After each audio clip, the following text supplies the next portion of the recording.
তার সাক্ষী।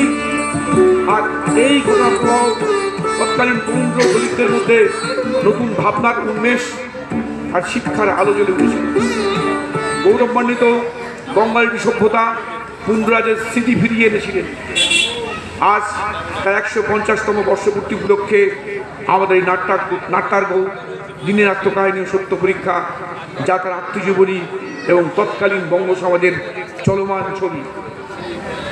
তখন বিকেল, সময় সন্ধ্যার কাছাকাছি। ঠিক এই বটগাছটার নিচে একটি বৃদ্ধ ভদ্রলোক বসে বসে বই পড়ছেন। পাখিরা বাসায় ফিরছে কলতান করে।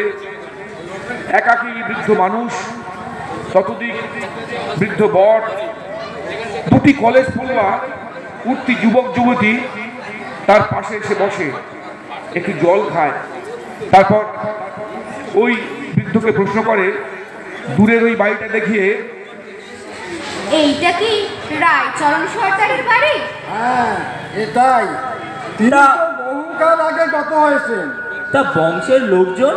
তারা কেউ এখানে নেই, সব কলকাতায়। আচ্ছা, তাহলে তো পুরো জার্নিটাই মাটি। মাটি হবে কেন মা? আসলে আমরা একটা গবেষণার কাজে এসেছিলাম জেঠু। তাদের কাউকে না পেলে কাজটা করব কি করে? কি বিষয়ে কাজ? বাংলা ভাষার দুষ্প্রাপ্য বই গো জেঠু। আমরা শুনেছি 100 বছর আগে তিনি অনেক বই লিখে গিয়েছিলেন। তা লিখেছিলেন বটে, তবে এসব ইতিহাস জেনে কি লাভ? ওই ইতিহাসের নতুন পাঠ্যক্রম জেঠু। মানে হলো সাবঅল্টার্ন স্টাডি।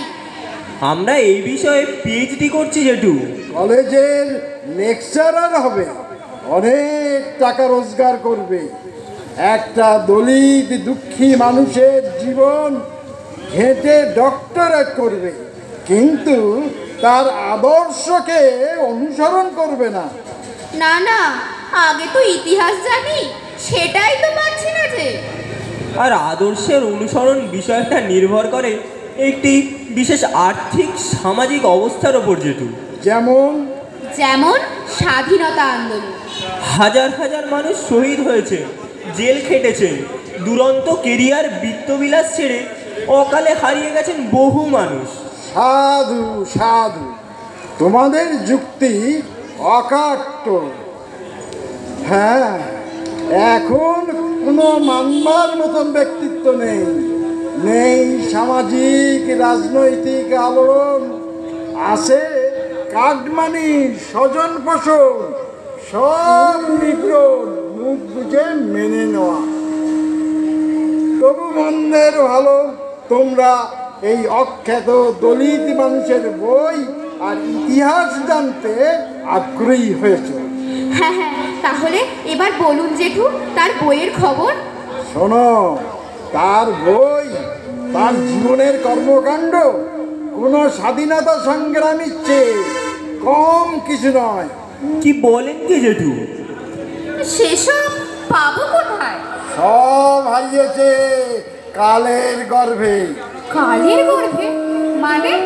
ইতিহাস বিমুখ আত্মঘাতী বাঙালি নিজেদের মধ্যে খেই আর পরের গোলামিতে সব হারিয়েছে। নিজের মান সম্মান, গৌরব গাথা কিছুই সংরক্ষণ করেনি। তাহলে উপায় কি জেঠু? উপায় এই বই। সেই বইয়ের নাম খণ্ডকত্রীয় সমস্যা, মহাপ্রভুর কৃপাপাত্র আর্যবঙ্গ।